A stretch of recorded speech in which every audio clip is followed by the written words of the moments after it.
1초, 1분, 1시간. 바쁜 현대인들에게서 떼어놓을 수 없는 것이 있다면 그것은 바로 시간이 아닐까. 오늘날 우리는 손쉽게 시간을 보고 또 이용할 수 있다.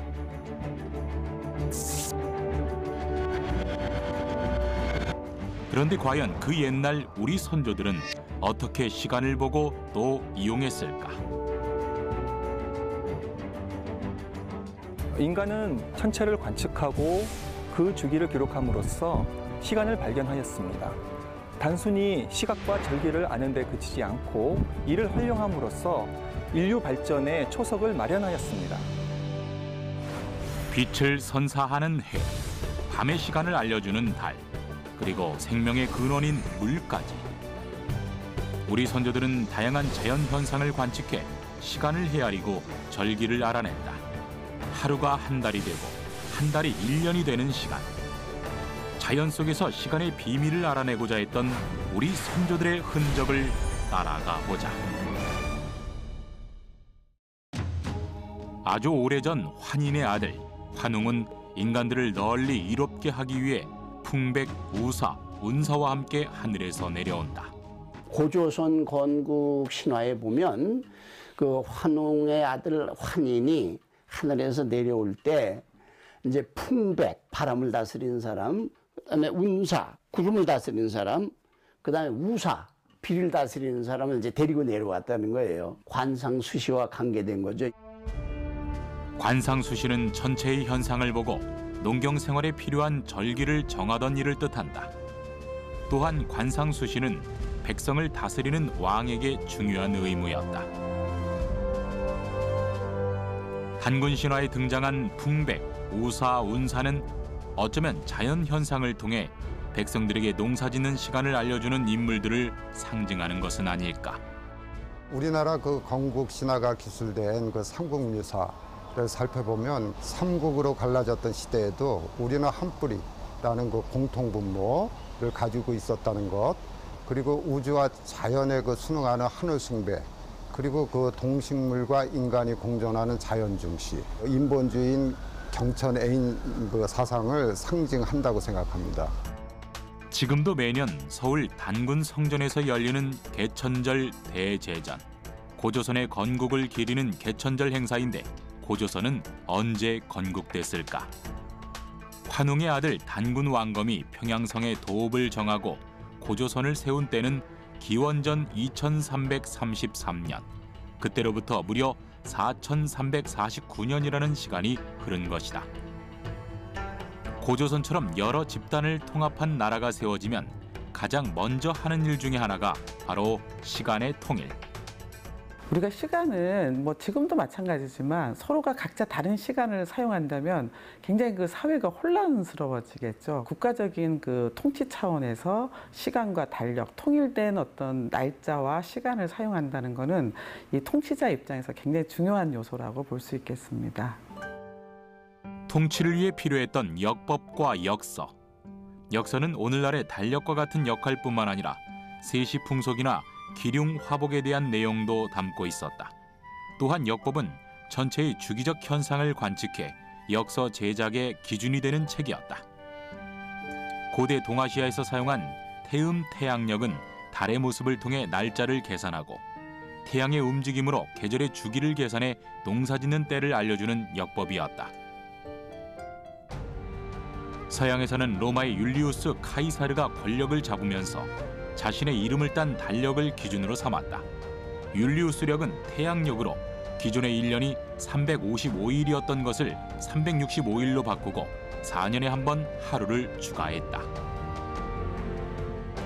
초하룻날은 초승달이고 보름 15일에는 보름달이고 29일이나 30일에는 금음달이 오는 그 주기를 서양에서는 카이사르가 새로 율리우스력을 만들면서부터 포기를 했어요.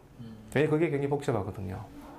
그래서 완전 순태양력으로 바뀌는 거죠. 그냥 365일을 그냥 12등분을 하자라고 해서 그렇게 해서 이제 그냥 날수를 잡는 거죠. 서양과는 반대로 동양은 음력을 포기하지 않고 훨씬 더 오랫동안 사용한다. 중국은 역법을 통해 날짜를 통일하고 4대 외교의 조건으로 삼았다. 때문에 우리 선조들 역시 중국의 역법을 받아들여 사용해야만 했다.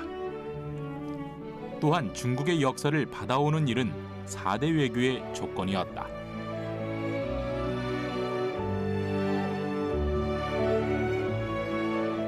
정조사, 조비용, 조치 등이 명나라 서울에서 돌아왔는데 황제가 대통령 100권을 하사하였다. 우리나라와 중국은 이제 4대 관계를 맺었단 말이죠. 외교적으로. 그러니까 4대 관계라는 건 우리나라 임금을 황제가 책봉하는 거죠. 외교 관계에서 역서가 가장 중요한 것이 뭐냐면 날짜를 통일하는 거예요. 책봉을 내려준 국가하고 받은 국가는 날짜가 똑같아야 돼요. 그래서 그 역서를 갖다가 우리가 받아다 쓴단 말이죠. 그러나 조선은 중국의 역사를 그대로 사용하지 않았다. 중국과의 지리적인 차이로 인해 시간이 맞지 않았고 독립국가로서 자주적인 시간의 필요성을 느꼈기 때문이었다. 황제가 내린 역서를 받아옵니다. 역서를 매년. 근데 그걸 갖고는 조선의 수요를 대체할 수 없습니다. 그리고 몇 가지 이렇게 조금 다른 것도 있고요. 그래서 이제 그 조선에서 독자적으로 계산을 하죠. 그 전까지는 어떤 중국의 역법이나 관측 기록을 수동적으로 썼다면 세종대 와서 우리의 관측 기록과 우리의 어떤 장소에서 천문을 관측해서 그걸 토대로 달력을 만들 수 있는 과학적 역량과 또 실제로 이제 그런 거를 활용했다라는 거 측면에서 굉장히 뭐 천문학뿐만 아니라 역사적으로 의미가 있고요. 질정산 내외편, 세종 때 만들어진 우리의 풍토에 맞춘 역법. 농사직설의 저자로도 알려진 정초와 용비어천가를 지은 정인지, 그리고 천문 역법에 밝았던 이순지와 김담 등이 세종의 명을 받아 연구 편찬했다. 칠정산의 뜻은 무엇일까? 칠정산은 해와 달, 그리고 화성, 수성, 목성, 금성, 토성 등 오행성의 계산법을 뜻한다. 칠정산 내편은 원의 수시력과 명의 대통력 등을 조선의 풍토에 맞게 교정해 날짜, 24절기, 일출, 일몰 시각 등을 구하는 데 사용했고, 외편은 중국의 역법이 아닌 아라비아의 천문학을 적용해 칠정산 내편보다 정확한 일식과 월식의 예보가 가능했고 내편의 보조력으로 사용했다. 근데 이게 잘 들어맞는 거예요. 그래서 우리나라는 이제 1447년부터 그걸 실용화했어요. 회회 사람, 그 이슬람계 사람들이 그 따로 이제 있는데 우리나라가 이제 그걸 교섭해가지고 어쨌든 그 회회력의 그 원본하고 들여왔다고. 그걸 여기서 다시 이제 번역해갖고 만든 게 칠정산 외편이거든요. 그래가지고 실용화를 중국보다 30년 앞서서 했어요. 그래서 이제 현대 그 중국의 천문학자들이 세종대왕을 위대하다고 보는 것 중에 하나가 바로 칠정산 외편 때문에 그런 겁니다. 그러나 조선은 칠정산이나 천문 관측에 대한 연구 수준을 대외적으로 드러낼 수가 없었다. 조선의 입장에서는 명나라의 눈치를 보지 않을 수가 없었던 거죠. 뭐 세종도 사실 중국 사신이 명나라 사신이 왔을 때 궁궐에 있는 어떤 천문 기구가 발견되는 거를 과히 뭐 좋아하지는 않고 꺼려했던 것 같습니다. 그것이 이제 꼬투리가 될 수 있기 때문에 그래서 뭐 실제로 만들어 놓은 거를 뭐 위치를 바꾼다든가 없앤다든가 뭐 그런 부분들을 봤을 때 명나라의 어떤 그런 입장을 고려하지 않았던 건 아닌 것 같습니다. 보물 제1319호 경진년 대통령. 선조 때 만들어진 것으로 조선의 역서 중 현존하는 가장 오래된 역서. 대통령은 명의 역법으로 조선에서는 약 300여 년 이상 사용되었다. 조선에서 만든 경진년 대통령은 명나라의 국호와 연호 대신 만든 해인 경진년을 표기한 것이 특징이며 조선이 독자적인 역서를 만들어 왔음을 보여주는 중요한 유물이다. 대명 만력 몇 년, 뭐 세차, 경진년, 대통령 이렇게 나와야 되거든요. 명에서 간행할 때는 그렇게 간행을 해요. 맨 앞에 이름을 그렇게 간행을 합니다. 그 원래는 그렇게 만들어야 되는데 그걸 뺐어요. 다 빼고 그냥 태세제 경진이라고 경진력이다 라는 것만 적었죠. 한편으로는 실생활에 필요하기 때문에 만들어야 되고, 한편으로는 명예에 약간 문제가 될 수 있는 행위이기 때문에 아마 역서 이름 자체를 아예 안 붙이고 이렇게 만들지 않았나라고 생각됩니다. 경진년 대통령에는 날짜에 대한 것뿐만 아니라 기륭 화복과 관련된 내용도 담겨 있는데 신들의 방위를 표시한 연신 방위도가 그것이다. 마지막 장에는 간행자 명단이 나오는데 계산했던 사람을 뜻하는 수술관 3명, 인쇄를 감독했던 사람을 뜻하는 감인관 2명이 적혀 있다. 중국 역사에도 간행자 이름이 다 적혀 있습니다. 근데 이제 이 간행자 숫자가 시간에 따라 변해요. 그래서 나중에 오면은 이제 이 5명에서 8명, 나중에는 14명 이렇게 증가합니다. 역서 계산이 어려진다라고 이야기를 하고 그러면서 요번 역법이 계속 바뀌기 때문이죠. 자주적인 역법과 역서를 만들기 위해 노력했던 조선. 관상감이란 기구를 두고 천문 관측과 역법 제작 기술 인력을 육성하며 우리 풍토에 맞는 시간의 비밀을 풀고자 했다.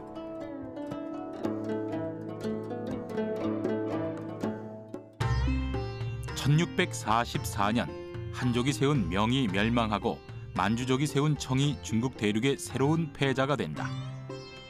그와 함께 역법에도 변화의 바람이 부는데 바로 명의 대통령을 대신해 청의 시언역이 등장한 것이다. 독일의 선교사이자 천문학자 아담 샬이 시언역의 탄생에 지대한 역할을 했는데 청의 황제는 아담 샬에게 청의 천문기관인 흠첨감을 맡길 정도로 중용했다. 또한 시언역은 조선에도 영향을 주기 시작한다. 관상감이 아뢰기를 주총사가 마침 새 책력을 얻어가지고 왔기에 곧장 비교하여 보았습니다. 이에 책력에는 100각으로 되어 있는데 새 책력에서는 96각으로 정하였으며 모두가 옛 책력과 같지 않은 점입니다. 시언역에 실린 글로서는 그 신묘한 곳을 연구할 수 없으니 산술에 능한 사람을 북경에 보내 배우게 하는 일은 그만둘 수 없을 듯합니다. 조선 전기에는 12시와 백각법을 병행해 하루의 시간으로 사용했다. 그러나 조선 후기 시언역이 들어오면서 기존에 사용하던 12시와 백각법에 변화가 생긴다. 12시는 그대로지만 백각법이 96각법으로 바뀐 것이다. 매시는 8각이 되고 1각은 15분이 되었다.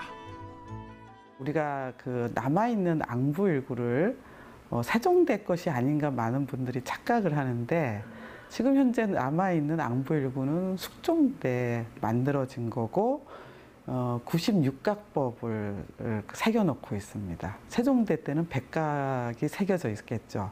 그래서 우리가 어떤 시계를 볼 때 96각으로 사용됐을 때는 이 조선 후기 때 만들어졌다라는 것을 우리가 역으로 알 수가 있는 것이죠. 중국과 서양의 역법을 받아들여 우리 풍토에 맞는 역법과 역서를 만들기 위해 노력했던 우리 선조들. 시간의 비밀을 풀기 위한 선조들의 노력은 여기서 그치지 않았다. 낮과 밤의 변화는 물론 자연과 기계장치의 만남을 통해 더 정확한 시계를 만들고자 실험을 거듭했다. 그 노력이 담긴 우리 역사 속 시계들을 만나보자.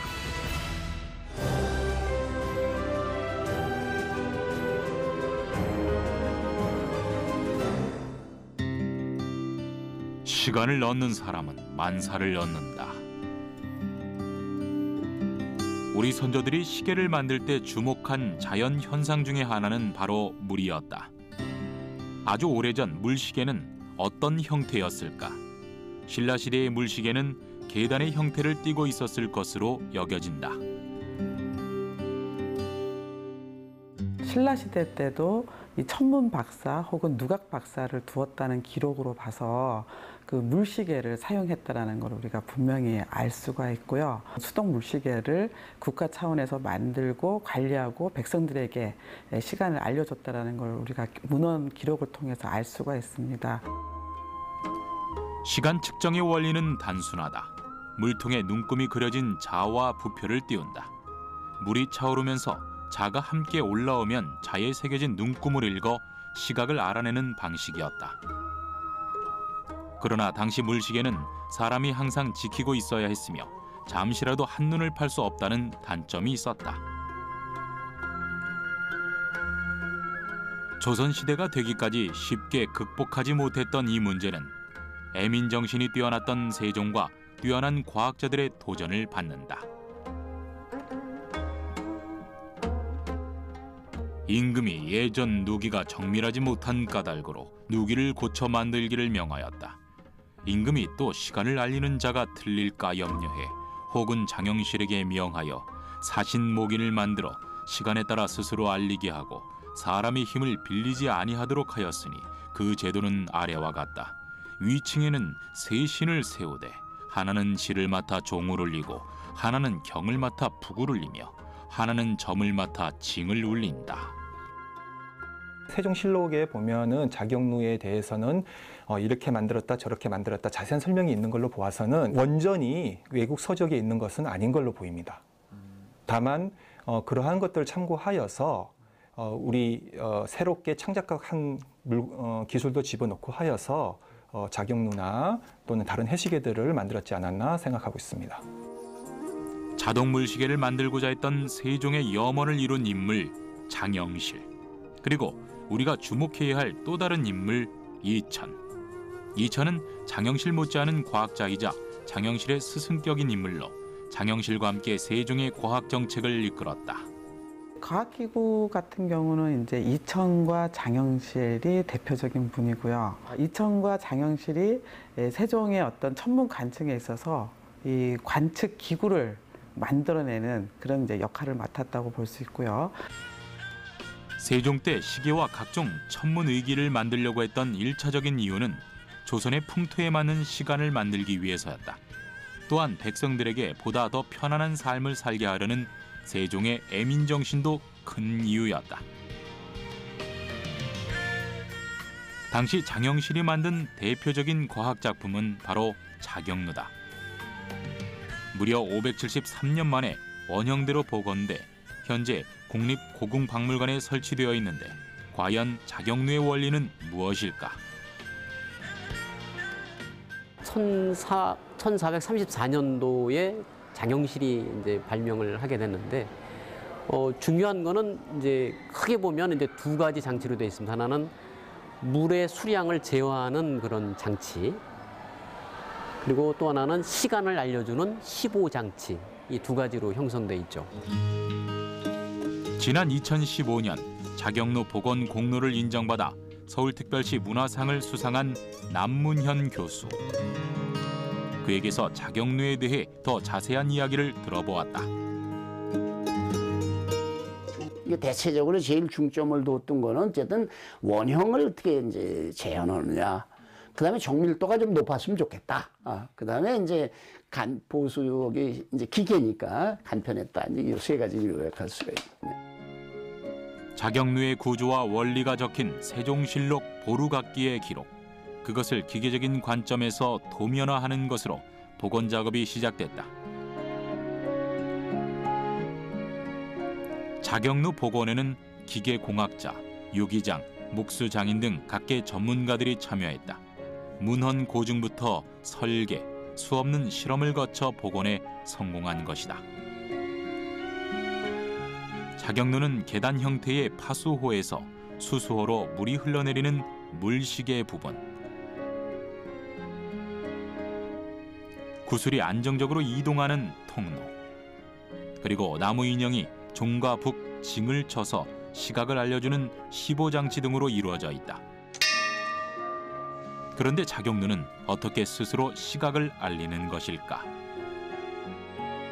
큰 저수조, 이제 저수지죠. 저수조가 있고 저수조에서 물이 내려오게 되면 압력을 조절하는 중간 항아리가 있고 거기서 압력이 조절되면 다시 내려와 가지고 수위를 일정하게 조절해주는 이제 그 맨 마지막 그 평수호라는 게 있어요.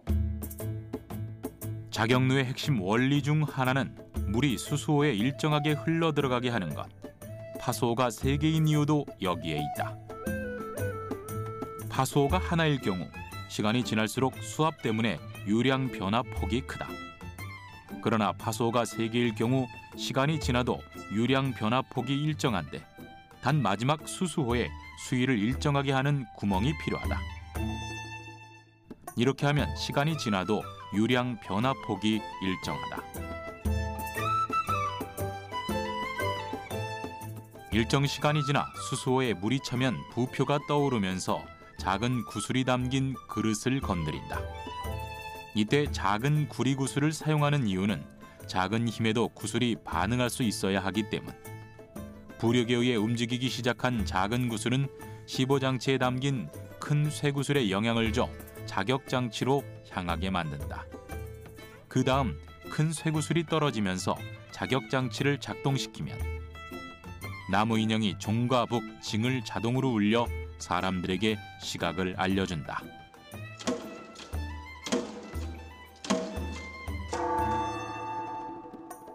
이 자격장치에 들어간 기술들은 중국 거하고 또 서아시아, 지금 터키 지방의 기술이 들어온 거예요. 그러니까 아시아의 동서아시아의 기술이 융합된 거죠. 그런 이슬람 문명이 동쪽으로 이렇게 들어오게 되죠. 유럽의 학자들은 이슬람 문명의 동쪽은 끝이 북경이다 이렇게 얘기해요. 근데 이 자경루로 말미암아 그 끝이 서울이 됐어요. 이건 바꿔줘야 됩니다. 그래서 제가 이제 해외에다가 논문을 내든가 이제 발표해서 항상 그 얘기를 합니다. 보르각의 자경루는 기본적으로 궁궐과 도성을 위한 표준 시계였다.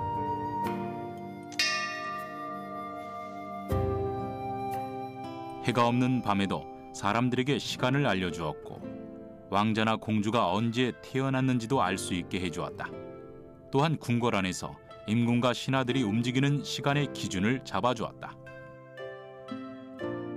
그런데 자경루가 있던 보르각 근처에는 보통 또 하나의 시계가 있었다고 한다.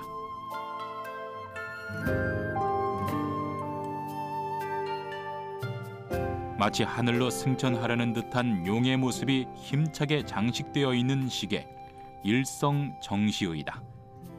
낮에는 해를 관측하고 밤에는 별을 관측해 시각을 재는 주의학 겸용시계였다. 이 자경루의 시각을 보정하기 위해서는 나름의 또 해시계가 필요한데요. 그때 썼던 것이 바로 이 일성정시의가 되겠습니다. 주로 남중했을 때 낮에 정오하고 자정 때 시간을 알 수 있으면 그 물시계를 보정할 수 있겠는데요. 이 일성정시는 그 두 시간의 시간을 모두 다 알 수가 있었습니다. 자경루 제작에 성공한 장영실은 세종을 위해 또 하나의 자동 물시계를 만든다. 자경루와 전문 관측기기인 혼천의를 결합한 것이 특징이었다. 장영실은 완성한 물시계를 왕의 침전 근처에 흠경각을 지어 보관했다. 사실 그 세종이 시간을 알기에는 직접 본인이 가서 체크하기에는 굉장히 어려웠죠. 왜냐하면 웬만한 그 시계들이 그 경복궁의 그 후원에 있었습니다. 거리상으로 굉장히 멀기 때문에 왕이 그곳까지 행차하기에는 좀 어려웠죠.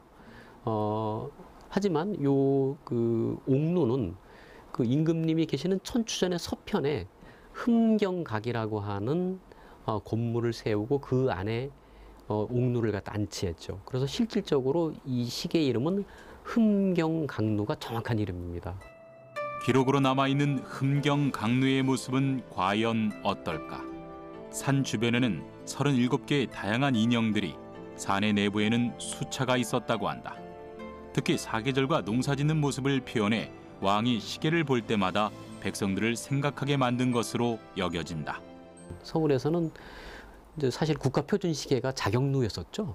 자경루가 국가 표준 시계의 그런 역할을 했었고, 옥루는 말 그대로 이제 임금님을 위한 해시계였었기 때문에 임금님이 이제 시간을 갖다 알기에 아주 유용했던 것이고, 일반 백성들이 그 옥루라든가 그걸 볼 수 있는 기회는 없었겠죠. 그렇다면 백성들은 어떻게 시간을 알 수 있었을까? 조선왕조실록은 백성들을 위한 시계에 대해 다음과 같이 적고 있다. 구리로 부어서 그릇을 만들었으니 모양이 가마솥과 같고 지름에는 둥근 톱니를 설치하였으니 자방과 오방이 상대하였다. 신의 몸을 그렸으니 어리석은 백성을 위한 것이요 각과 분이 뚜렷하니 해에 비쳐 밝은 것이요 길 옆에 설치한 것은 보는 사람이 모이기 때문이다. 실록이 묘사한 시계는 바로 앙부일구, 하늘을 우러러 바라보는 가마솥이란 뜻의 앙부와 해 그림자를 뜻하는 일구가 합쳐진 이름이다. 자경루가 자연현상 중 물을 이용했다면 앙부일구는 해를 이용한 시계였다. 세종은 글자를 모르는 이들을 위해 앙부일구의 12지의 동물 그림으로 시를 표시하도록 했다. 앙부일구는 백성을 위한 시계였기 때문이다. 그리고 앙부일구를 사람이 많이 다니는 곳에 설치하도록 했다. 그러나 아쉽게도 현재는 동물 그림이 그려진 것은 남아있지 않다. 조선 후기에 제작한 한자가 적힌 앙부일구만이 전해진다. 당시 앙부일구는 사람들이 많은 곳에 설치되었기 때문에 누군가 건드리면 시간이 조금씩 틀려질 수 있었다. 그럴 때는 앙부일구를 다시 조정하기도 했다.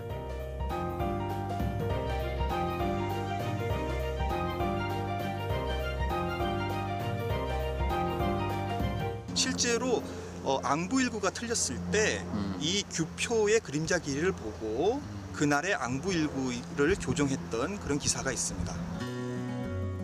천문 관측 기계로 절기와 시각 등을 측정할 수 있었던 규표. 규는 수직으로 세운 막대를, 표는 수평으로 북쪽을 향해 누인 자를 말한다. 네, 이 소규표는 세종 1440년 세종대왕이 직접 설계하여서 만든 것으로 알려져 있습니다. 소규표를 이용해 절기를 측정하는 방법, 과연 어떻게 이루어질까? 규표의 그림자만으로는 정확도가 떨어져 보조기구를 사용해 정확한 수치를 측정했다. 4, 5, 6, 7 하고 5 해서 55가 되겠습니다. 5.7자인 걸 봐서는 지금 추분쯤에 온 것으로 볼 수가 있겠습니다. 춘분점에서 현재 걸리는 이 그림자를 대고 조선 후기가 되면 상업이 발달하면서 시간의 개념이 중요해진다. 11시 때문에 보다 많은 백성들이 다양한 시계를 휴대하기 시작했다. 백성들이 휴대한 대부분의 시계들은 비교적 이용이 편한 해시계였다. 이게 양천척이라는 것입니다. 조선 후기 때 서민들이 들고 다니는 휴대용 해시계가 이것이라고 할 수 있겠습니다. 시간은 아주 정밀하지는 않습니다. 다만 이러한 똑같은 모양을 가지고 있는 사람들끼리는 충분히 시간을 약속을 해서 시간을 맞출 수 있었습니다. 대중화되지는 못했지만 밤에 별을 보며 시간을 알 수 있는 휴대용 별시계 아스트로라브가 만들어지기도 했다. 이처럼 조선 후기에는 휴대용 시계들에 대한 관심이 커졌고 시간이 중요한 군인이나 상인들은 물론 일반 백성들도 시간을 보다 손쉽게 활용하고자 했다. 대전 국립중앙과학관. 이곳에는 조선 후기 현종 때 과학자 송희영이 만든 과학시계가 있다. 혼천시계가 되는데요. 동양의 그 혼천의와 서양의 기계시계인 그 자명종 시계가 결합된 세계적으로 아주 유일하고 독특한 그런 시계라고 보시면 됩니다. 동양과 서양 과학기술이 만난 혼천시계. 혼천의 중심에는 평평한 지구가 아닌 둥글게 표현된 지구가 있다. 이것은 당시 조선의 천문과학 수준이 상당했다는 증거이기도 하다. 또한 혼천시계에도 자경루처럼 구슬이 이용된다. 네. 똑딱똑딱 소리 들리죠? 네네. 그 추가 이 혼천시계의 동력은 추가 돼요. 두 개의 추가 있는데 앞에 보이는 그러니까 뒤에서 보이는 이 추는 시간을 갖다가 타종하는데 사용하는 거 동력원이 되고 앞에 있는 추는 시간 지시상시가 되는 거죠. 1669년에 만들어진 이 시계에는 진자 원리가 사용되었다. 네덜란드의 과학자 호이겐스가 진자 시계를 만든 지 불과 10여 년 후에 머나먼 조선에서 같은 원리를 사용한 기계식 시계가 만들어진 것이다. 서양의 자명종이 들어온 지 얼마 되지 않았음에도 자명종의 핵심 장치를 그대로 재현했다는 점 역시 혼천시계의 과학적 가치를 높여준다. 동양의 혼천이 또 서양의 기계식 시계인 이런 자명종이 이제 결합이 됐는데 뭐 세계적으로 가장 독특하죠. 이런 사례가 없으니까. 영국의 과학자인 리덤이라는 교수가 이 혼천 시계를 연구하고 나서 그분이 세계 유수의 여러 과학관에서 이 시계를 복원해서 전시할 필요가 있다라고까지 이렇게 말했을 정도로 정말 독특한 그런 과학문화재다라고 보시면 될 것 같아요. 자연 현상을 이용했던 조선의 시계들. 시간이 지날수록 조선의 시계들은 기계 장치를 더하며 자동화되고 더 정확한 시간 계산이 가능해졌다. 이러한 발전을 가능하게 했던 것은 동서양의 뛰어난 기술을 거부하지 않고 받아들여 융합 발전시켰기 때문이다. 이러한 우리 선조들의 노력은 오늘날 우리 시간과학 기술에 큰 영향을 주게 된다. 눈부시게 발전한 첨단 시간과학 기술의 현재를 만나보자.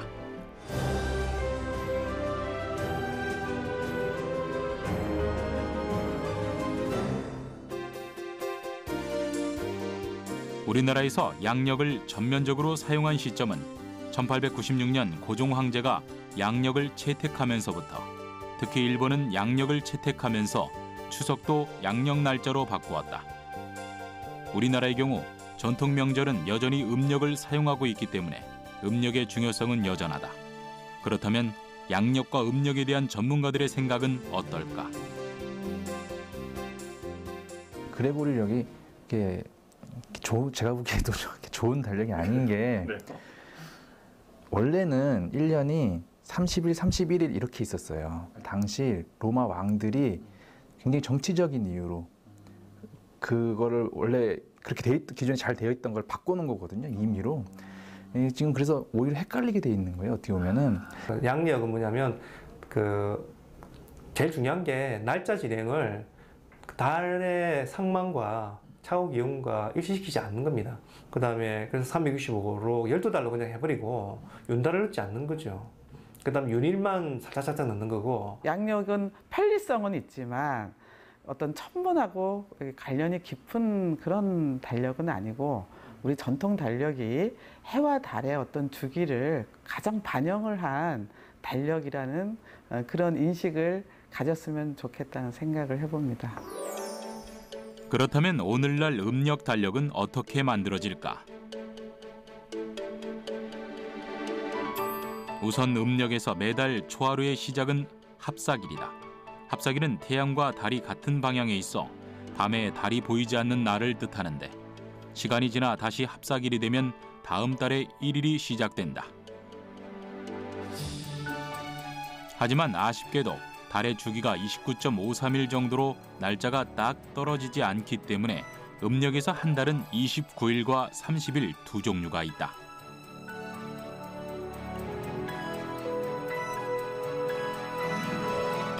지구가 태양 주위를 공전하는 데 걸리는 시간, 즉 양력의 1년은 약 365일, 음력의 경우는 약 354일로 양력과 음력이 11일 정도 차이가 난다. 이 차이를 메우기 위해 음력에서는 19년에 7번 정도 윤달을 넣는다. 현재 양력 달력은 누구나 손쉽게 만들 수 있다. 반면 음력 달력은 만들기가 쉽지 않은데. 음력은 그레고리력과는 달리 이제 규칙성을 가지고 이렇게 반복되는 것이 아니고 실제 달과 태양의 운행을 바탕으로 결정이 되는데요. 이 때문에 음력을 알기 위해서는 지구, 태양, 달의 위치를 계산할 수 있어야 합니다.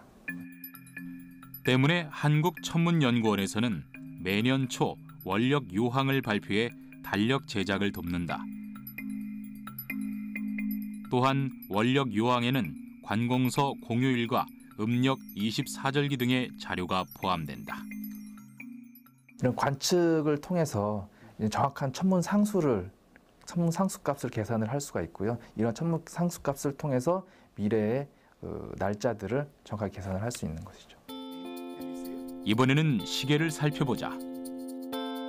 과학의 발전에 따라 시계의 모습과 성능에 큰 변화가 있었다. 시계는 안정된 주파수를 갖고 있는 진동 발생 장치가 있고, 그 진동 발생 장치의 진동을 하나 둘 이렇게 세어서 시간 간격을 만들어내는 그런 장치, 두 장치들의 이제 조합이에요. 만일 그 진동 발생 장치가 지구의 자전이면 해시계가 되는 거고, 수정 발진자면 수정시계, 발진자가 원자이면 원자시계가 되는 거죠. 1900년대 중반까지 사람들은 태엽을 직접 감아줘야 했던 기계식 시계를 이용했다. 이후 배터리와 수정 발진자를 이용한 쿼츠 시계가 등장하면서 보다 저렴하고 더 정확하게 시간을 확인할 수 있게 되었다. 스마트폰으로 쉽게 시간을 확인하는 지금, 시간의 표준은 누가 정할까?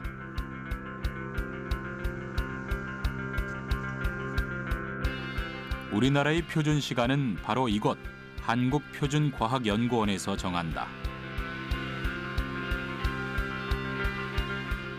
네, 여기는 저희가 보유하고 있는 원자시계를 시계들끼리 시각을 비교를 하고, 그리고 다른 나라의 시계와 위성을 이용해서 비교 측정하고 있는 장치들입니다. 대한민국 표준시를 정하기 위해서 사용되는 시계는 세슘 원자시계 5대와 수소 메이저 시계 5대.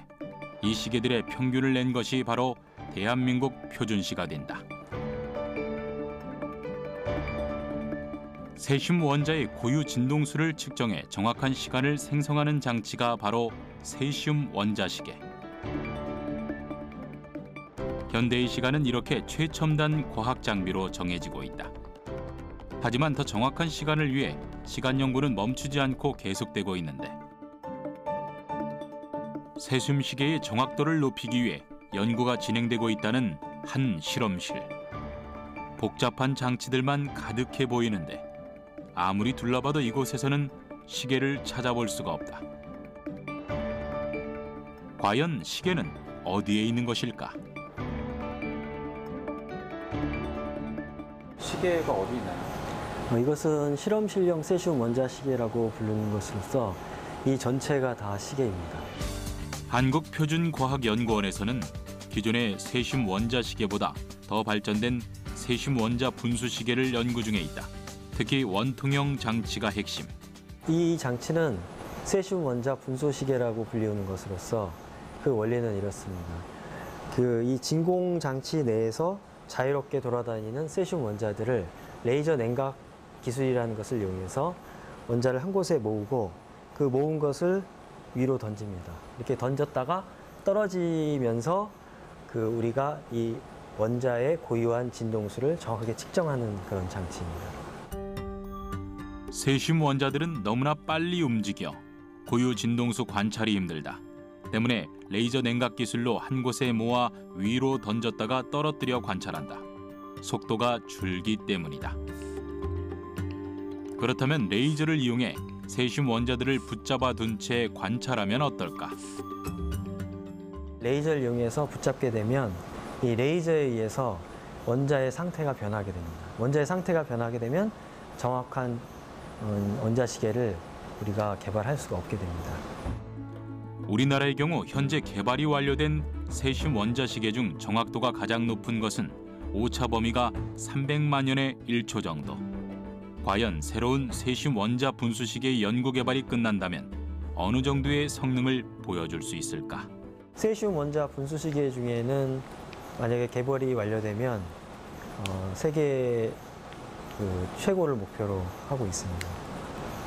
대략 한 2억 년에 1초 정도 틀리는 것을 목표로 하고 있습니다. 한국표준과학연구원의 또 다른 연구실. 이곳에서는 세슘이 아닌 이터뷴 원자를 이용해 미래의 시간 표준에 대비하고 있다.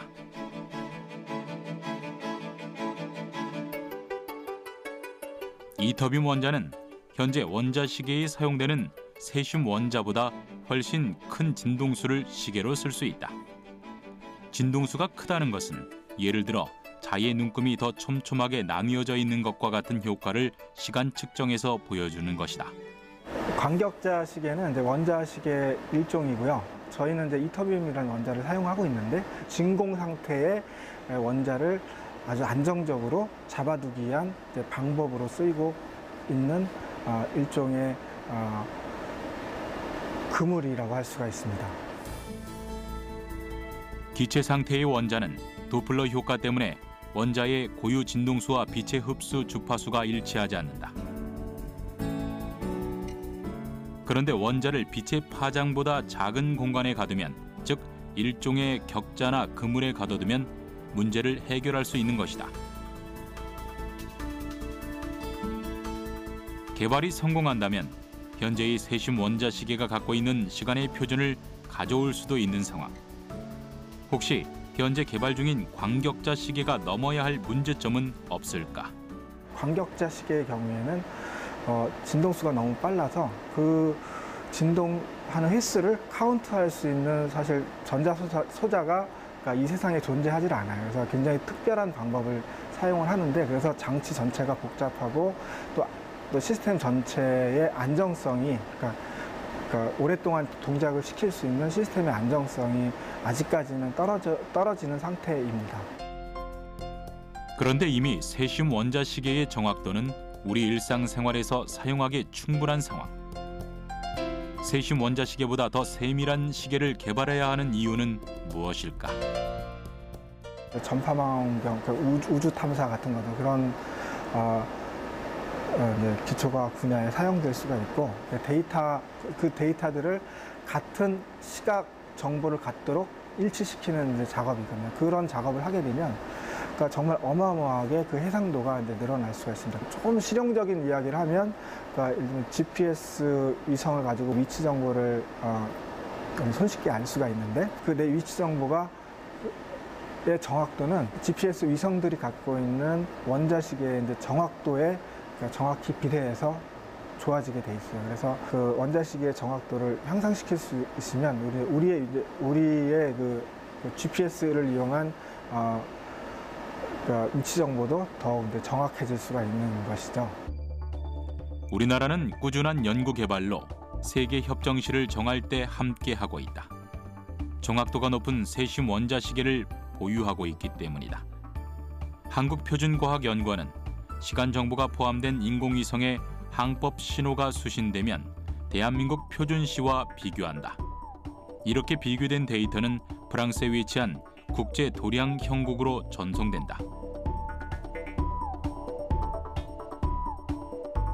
국제 도량 형국은 전 세계 60여 개 표준기관이 보낸 시각 비교 데이터를 이용해 세계 협정시를 만든다. 이렇게 만들어진 세계 협정시는 다시 각각의 표준기관으로 보내지고 필요에 따라 세계 협정시에 맞춰 나라별 표준시가 조정된다. 세종이 천문과 기상에 관심을 가졌을 때는 물론 이제 통치 차원도 있지만 백성의 삶의 질을 좀 개선하고자 하는 그런 이제 애민 의식이 있었던 것 같아요. 백성들이 어쨌든 시간을 예측할 수 있고 또 일련의 어떤 시간을 미리 알 수 있다면 조금 더 나은 삶의 질이 이루어지지 않을까라는 생각을 가졌지 않았을까, 세종은. 일상생활에서 1초 정도 틀리는 것은 별로 중요하지 않지만 그 산업이나 혹은 방송통신 그리고 군사 이런 분야에서는 굉장히 정밀한 시각 정보를 필요로 하고 있습니다. 지구가 하나로 묶였지 않습니까? 역시 시계도 전 지구가 함께 공동으로 연구해서 하나의 시스템을 가지고 사용하고 있습니다. 앞으로도 우리 과학기술계가 세계의 이 공통된 시간과 가치처럼 세계 과학에 기여할 수 있는 그런 나라가 되기를 기대합니다.